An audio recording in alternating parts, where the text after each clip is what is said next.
పన్నతండి, ఆదివారము ఆరాధనకు సిద్ధపడుతూ ఉన్నారా? మీ శరీరమును సిద్ధం చేసుకుంటూ ఉన్నారా?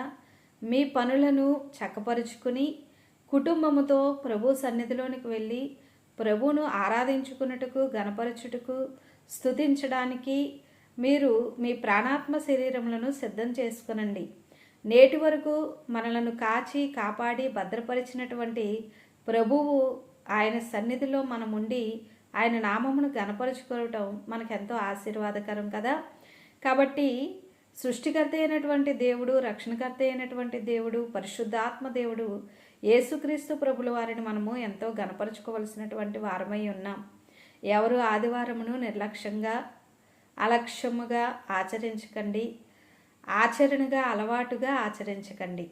అలాగే దేవుని యొక్క వాక్యములో యెషయా గ్రంథము 43వ అధ్యాయం 16వ వచనములో ప్రభు సెలవిస్తూ ఉన్నటువంటి మాటను ఒకసారి మనం జ్ఞాపకం చేసుకుందాం. అరణ్యములో నేను మీకు త్రోవ కలగచేసేదను.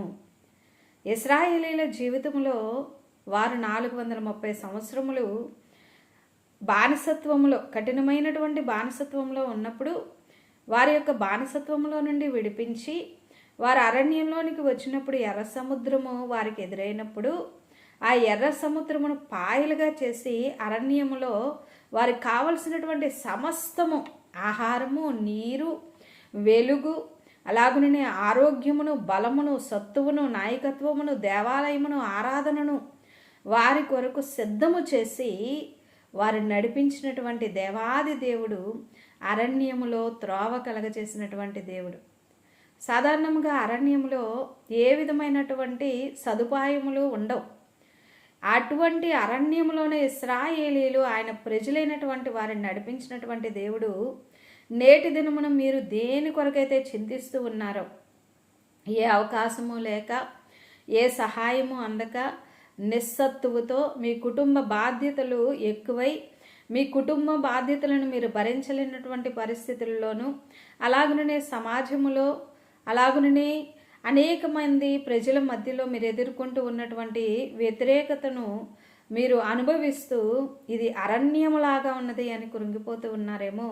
ఏ విషయంలోనూ కృంగిపోవద్దు, నలిగిపోవద్దు. దేవుని వైపు మీరు చూడండి. అదేవిధంగా మనం గమనించినటువంటి వారమైతే యేసుక్రీస్తు ప్రభుల వారు నడిపించలేరేమో అనుకుని ఏ విధమైనటువంటి తప్పు త్రోవను, తప్పు నిర్ణయమును కూడా మీరు తీసుకోవద్దు. అది మరణించాలి అనేటువంటి నిర్ణయం కానివ్వండి, లేక మరి చెడ్డ మార్గములో వెళితే ఇలాగూ ఈ పరిస్థితి ఉండదు అనేటువంటి ఆలోచన మీరు రానివ్వకుండా, దుష్టులు అలాగనే లోకంలో ఉన్నటువంటి వారే చాలా బాగున్నారు, నా పరిస్థితి ఈ విధంగా ఉన్నది అని చెప్పి దేవుని పిల్లలుగా ఉండి మీరు కృంగిపోయి అనేకమైనటువంటి నిర్ణయాలు మీరు తీసుకొనకుండా దేవుని వైపు చూడండి. ప్రాణమిచ్చినటువంటి ప్రభువు యేసుక్రీస్తు ప్రభుల వారు అరణ్యములో త్రోవను కలగజేసినటువంటి దేవుడు ఈ వాగ్దానమును స్వతంత్రించుకునే ప్రభా, నా కుటుంబానికి ఒక దారి చూపించు, నా బిడ్డలకు ఒక దారి చూపించు, నా వ్యాపారంలో జయము దయచే, నా ఆత్మీయ జీవితమును వృద్ధి దయచేయమని చెప్పి నేటి దినమున ప్రభు సన్నిధిలో ప్రార్థించుకుని ఆయన సన్నిధిలో మనం వర్ధిల్లుదాము, ఆరాధించుకుందాం, ఆయన నామమును మహింపరుచుకుందాం. ప్రభువు మిమ్ములను మీ కుటుంబములను దీవించును గాక. ప్రార్థించుకుందాం. పరిశుద్ధుడమైన తండ్రి, కృపగలిగిన దేవ, నేటి దినమున ఎవరు మీ పాద సన్నిధిలో ఇటు ప్రార్థనలో ఏకీభవిస్తూ ఉన్నారో వారందరికీ మీ యొక్క దీవెన, జయము అనుగ్రహించి మిమ్మల్ని ఆరాధించుకునేటువంటి సదుపాయములను, అలాగుననే ప్రభా మిమ్మల్ని ఆరాధించుకునేటువంటి కృపను మీరు అనుగ్రహించి బలపరచండి. వీరికి ఉన్నటువంటి ఆటంకములన్నిటినీ కూడా తొలగించి ఆత్మీయ జీవితంలో వృద్ధి దయచేసి, రాకడకు సిద్ధపాటు దయచేసి ప్రభువా అరణ్యములో త్రోవ కలగ చేసేటువంటి మీ వైపు చూస్తూ ప్రభా, వ్యతిరేకతల మధ్యలో, ఆటంకాల మధ్యలో మీ వైపు చూస్తూ మీ సన్నిధిలో సంతోషించగలిగిన ధన్యత దయచేయమని మహిమనాథుడు, ప్రేమాపూర్ణుడు, లోకరక్షకుడు అయిన యేసయ్య పరిశుద్ధ నామంలో వేడుకుంటూ ఉన్నాము పరమ తండ్రి. ఆమేన్. అందరికీ మరణాత.